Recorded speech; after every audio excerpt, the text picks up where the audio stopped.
Hello everyone, कैसे हैं आप। मैं हूं अरविंद आर्य और आनंद कोचिंग क्लासेस में आपका स्वागत है। आज हम क्वेश्चन नंबर 5 प्रश्नावली 13.1 का सवाल करने जा रहे हैं। जैसा हमने यहाँ पर चौथा सवाल किया था वैसे ही पांचवा सवाल है।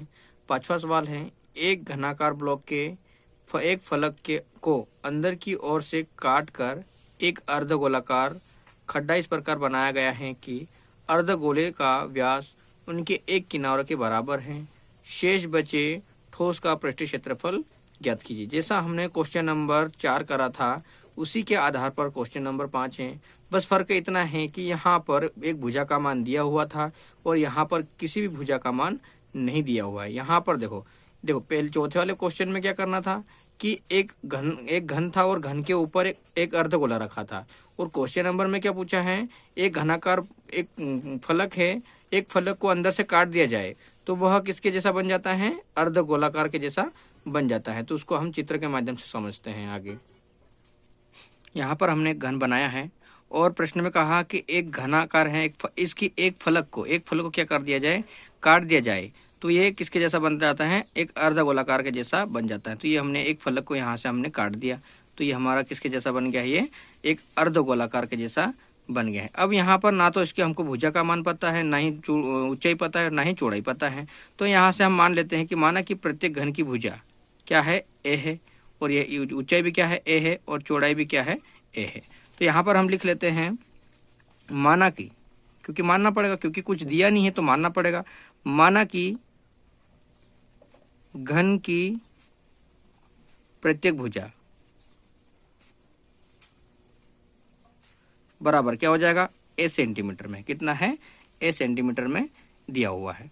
उसके बाद अपने को देखो एक घन है और घन के इस घन के एक फलक को काट कर क्या बना रहे हैं, अर्धगोलाकार बना रहे हैं। तो यहाँ पर अर्धगोलाकार, अब यहाँ से यहाँ तक, अब देखो यहाँ से यहाँ तक की दूरी भी कितनी है, ए है, तो यहाँ से यहाँ तक की दूरी भी कितनी हो जाएगी, ए हो जाएगी।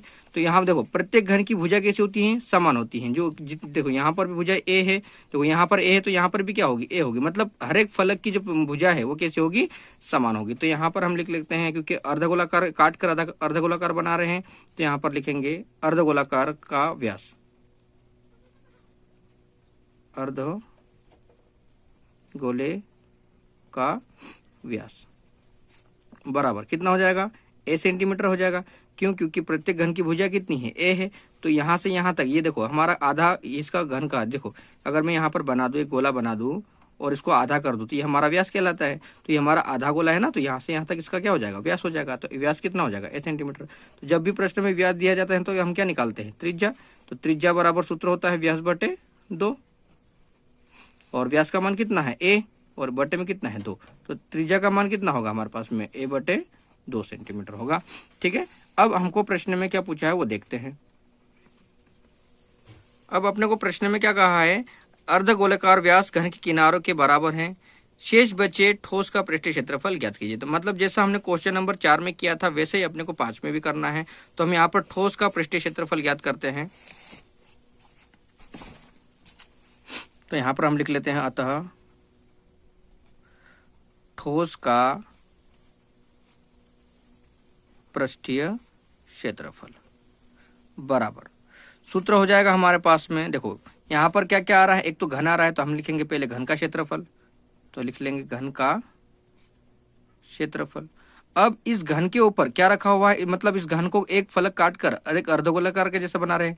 तो यहाँ पर हम प्लस करेंगे। देखो जब भी किसी फलक को काटना या निकालना कहता है तो हम उसको जोड़ते हैं। तो यहाँ पर हम जोड़ेंगे तो यहाँ लिखेंगे अर्धगोले का क्षेत्रफल। अब अपने को यहाँ पर ये जो हमने इसको काटा है ना, तो इसको हम निकाल रहे हैं, काट कर क्या निकाल रहे हैं एक इसको, एक फलक को निकाल रहे हैं। तो ये किसके जैसा बन जाएगा, तो यहाँ पर हम एक और चित्र बना लेते हैं छोटा सा।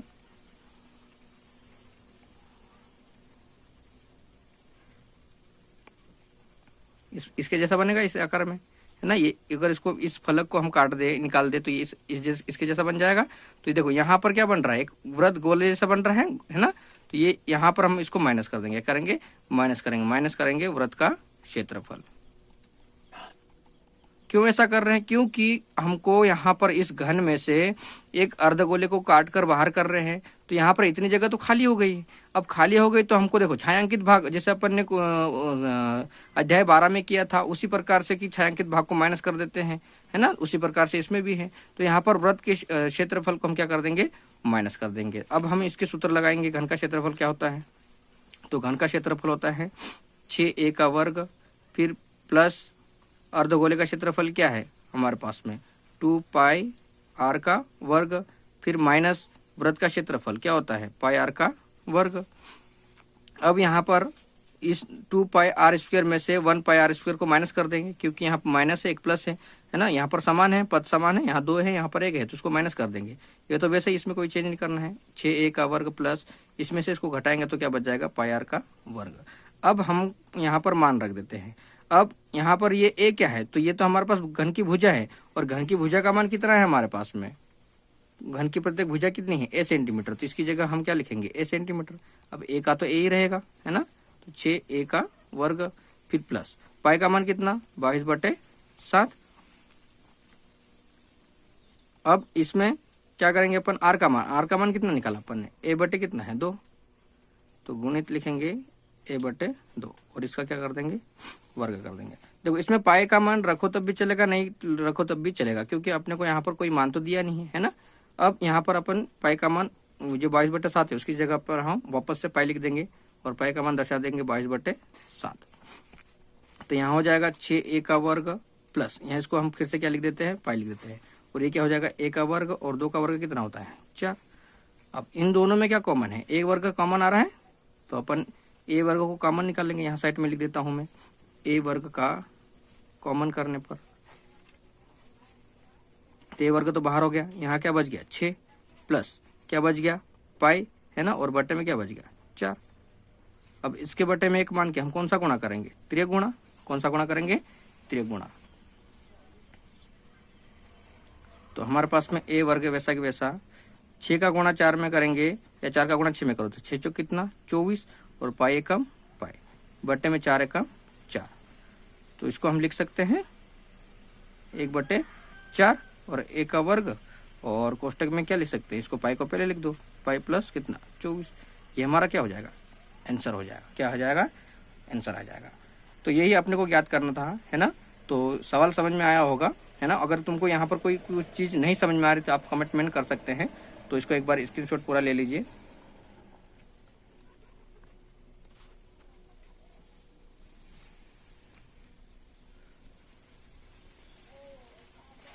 अब हम अगला सवाल देखते हैं। अब हम क्वेश्चन नंबर 6 पढ़ते हैं, जो कि मोस्ट टाइम पे है, ये अक्सर परीक्षा में पूछा जाता है, बोर्ड परीक्षा में, है ना। तो यहाँ पर प्रश्न में लिखा है, दवा का एक कैप्सूल एक बेलन के आकार का है, जिसके दोनों सिरों पर एक एक अर्धगोला लगा हुआ है, जैसा कि चित्र में दिखाया गया है, ठीक है। और इसकी कैप्सूल की जो लंबाई है कितनी है 14 मिलीमीटर में है, और उसका व्यास कितना है 5 मिलीमीटर में है। तो इसका पृष्ठीय क्षेत्रफल ज्ञात कीजिए। मतलब कैप्सूल का अपने को पृष्ठीय क्षेत्रफल ज्ञात करना है। जैसे हमने यहाँ पर प्रश्न नंबर 1, 2, 3, 4 किया है ना, उसी प्रकार से इसको भी करना है।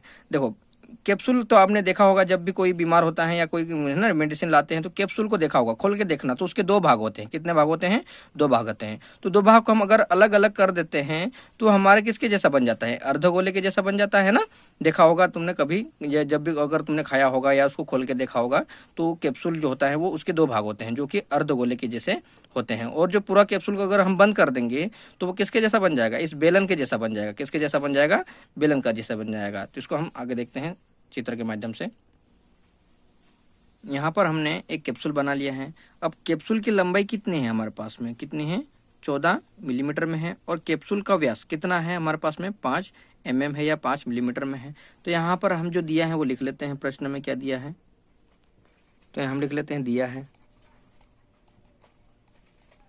क्या दिया है, अर्धगोले का व्यास, है ना।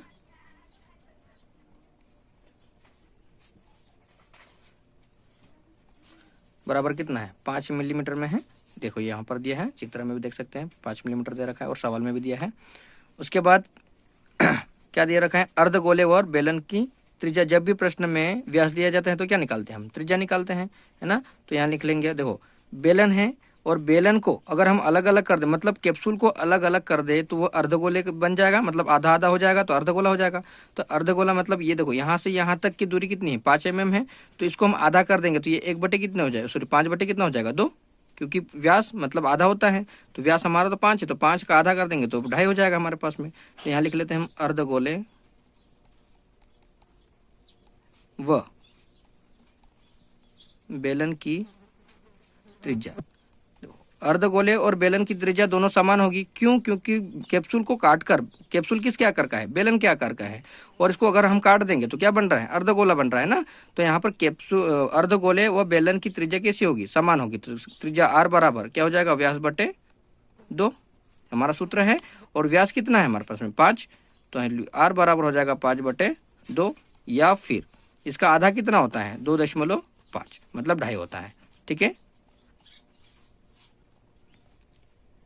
ये तो हमारे पास में त्रिज्या आ गई। और प्रश्न में क्या दिया है, हम लिखेंगे बेलन की लंबाई, मतलब बेलन की ऊंचाई, क्योंकि बेलन को लंबाई या ऊंचाई दोनों में से एक लिखते हैं अपन, तो यहाँ लिख लेते हैं बेलन की लंबाई, लिख लेते हैं लंबाई मतलब क्या, एच, एल दर्शाते हैं, लेकिन इसमें ऊंचाई बोला है ना, तो बेलन में तो ऊंचाई आती है, लंबाई नहीं आती है, लेकिन लंबाई को हम एच के रूप में लिख रहे हैं। तो एच बराबर, देखो यहाँ हमारे पास टोटल दूरी कितनी है, यहाँ से यहाँ तक की दूरी कितनी है, 14, तो 14 में से हम इसको, यहाँ व्यास को हम क्या कर देंगे, माइनस कर देंगे, तो 14 में से 5 को घटा देंगे तो हमारे पास में ऊंचाई कितनी आ जाएगी, इसमें से इसको घटाएंगे तो कितना आएगा, 9, तो हमारे पास में ऊंचाई कितनी आ जाएगी, 9 मिलीमीटर आ जाएगी। ठीक है, यहाँ तक आ गया समझ में। अब अपने को क्या पूछा है, कैप्सूल का पृष्ठीय क्षेत्रफल पूछा है, तो यहाँ पर लिख लेते हैं अपन, अतः कैप्सूल का पृष्ठीय क्षेत्रफल बराबर, अब यहाँ पर किस किस की बात हो रही है, देखो एक तो बेलन की बात हो रही है, दूसरा यहाँ पर 2 आधा आधा, मतलब क्या है, अर्धगोला है, 2 ढक्कन है, कैप्सूल के 2 ढक्कन होते हैं, इसलिए 2 की बात हो रही है। तो यहाँ पर हम लिख लेते हैं बेलन का पृष्ठीय क्षेत्रफल, बेलन का पृष्ठीय क्षेत्रफल प्लस, क्या करेंगे हम यहाँ पर प्लस करेंगे, जोड़ देंगे, क्यों, क्योंकि बेलन मतलब जो कैप्सूल है उसको अलग अलग कर रहे हैं ना। अब मैंने कहा था कि अलग अलग करो या काट कर बाहर कर दो तो उसमें जोड़ना रहता है, तो यहाँ पर हम कैप्सूल को क्या कर रहे हैं, अलग अलग कर रहे हैं, मतलब इसको जोड़ देंगे तो वापस से क्या बन जाएगा, कैप्सूल बन जाएगा। अब अर्धगोले कैप्सूल के कितने ढक्कन होते हैं, 2 ढक्कन होते हैं, कितने होते हैं, 2, तो यहाँ पर हम 2 का गुणा करेंगे, किसका गुणा करेंगे, 2 का गुणा करेंगे, तो 2 गुणित अर्धगोले का क्षेत्रफल। ठीक है, अब यहाँ पर हम सूत्र लगाएंगे बेलन का पृष्ठीय क्षेत्रफल, बेलन का पृष्ठीय क्षेत्रफल का सूत्र क्या है, 2πr/h प्लस अर्धगोले का। अब 2 तो हमारे पास में 2 क्यों लिख रहे हैं, क्योंकि कैप्सूल के कितने भाग है, 2 भाग है ना, इसलिए 2, और अर्धगोला का क्षेत्रफल, तो अर्धगोले का पृष्ठीय क्षेत्रफल का सूत्र क्या होता है हमारे पास में, 2πr, और उसका क्या लगा देंगे, वर्ग लगा देंगे। ठीक है, अब यहाँ पर हम देखते हैं क्या क्या चीज का कॉमन निकल रहा है। सबसे पहले तो यहाँ पर 2π है, यहाँ पर भी 2π है, ठीक है, और यहाँ पर भी r की घात 2 है, यहाँ पर भी r है, तो हम यहाँ पर 2πr को बाहर कर लेते हैं। अब यहाँ ये 2πr तो पूरा बाहर हो गया, यहाँ क्या लिखेंगे, h बचा है, प्लस ये 2π तो बाहर हो गया, तो यहाँ क्या लिखेंगे 2, और r की घात 2, एक घात बाहर होगी तो एक r अंदर बचेगा। यहाँ तक आ गया। अब देखते हैं मान रख देते हैं अपन, क्या क्या जो मान रखा है, 2 गुणित पाई का मान कितना 22/7, और r का मान कितना निकला हमारे पास में 5/2, या फिर 2.5 रखो, 2.5 रखो, तो अपन इसको रख देते हैं, कितनी रखेंगे, गुणित 5/2, फिर कोष्टक h का मान कितना आया 9, प्लस h का मान कितना है, सॉरी प्लस, और 2 गुणित r का मान कितना 5/2, कितना 5/2। अब ये 2 से ये 2 कैंसिल हो जाएगा, और क्या कट रहा है इसमें, ये 2 से ये 2 कैंसिल हो गया। अब क्या बच गया यहाँ पर, ये बच गया हमारे पास में 22/7 गुणित क्या बच गया 5, और उसके बाद क्या बच रहा है, इसको और इसको यहाँ पर कोष्टक में 9 प्लस कितना कर देंगे 5। अब यहाँ बच गया हमारे पास में 2, 22/7 गुणित 5, इन दोनों को जोड़ेंगे तो कितना हो जाएगा, गुणित 14। अब 7 के पार्ट से 14 काट दो, 7 एकम 7, 7 दूनी 14। अब क्या क्या बच गया है, 2 22 गुणित 5 गुणित कितना बच गया 2। अब इसका गुणा कर ले, 5 दूनी 10, तो 22 गुणित कितना 10, और 22 धाम कितना 220। ये हमारे पास में 220 मिलीमीटर इसका कैप्सूल का पृष्ठीय क्षेत्रफल ज्ञात हो गया। तो समझ में आया होगा ये वाला सवाल, है ना। तो इसका एक बार स्क्रीनशॉट ले लीजिए आप।